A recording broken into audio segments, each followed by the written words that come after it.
Everyone, আজ Swiss বিউটির bold lip লাইনারের review করব। তো চলো শুরু করা যাক। তো ফার্স্ট আমার কাছে আছে পিঙ্ক ক্রাশ শেড নাম্বার 10।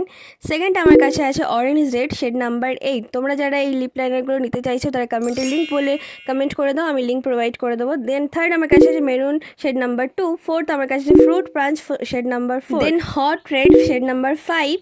প্রত্যেকটা কালার জাস্ট ওয়াও। দেন সিক্সথে আছে পার্পল শেড নাম্বার 11। প্রত্যেকটা লিপ লাইনার আমার খুব ফেভারিট, আশা করছি তোমাদেরও খুব ভালো লাগবে, তো একবার ট্রাই করে দেখো। দেন নেক্সট আমার কাছে আছে ব্রাইট মেরুন শেড নাম্বার 7। তারপর আছে 8 নম্বরে বার্গেন্ডি শেড নাম্বার 9। যে শেডটা আছে সেটা পার্সোনালি আমার খুব favourite, shade number 12 dark chocolate. এটা খুবই সুন্দর একটা কালার, তোমরা একবার ট্রাই করে দেখতে পারো। দেন আছে 10তে চকো নিউড শেড নাম্বার 3।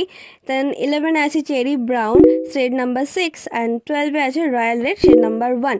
প্রত্যেকটা কালারই জাস্ট অসাধারণ। ভিডিওটা ভালো লেগে থাকলে লাইক করে দিও আর ফলো ফর মোর এই ধরনের ভিডিও আরও দেখার জন্য। তো বাই।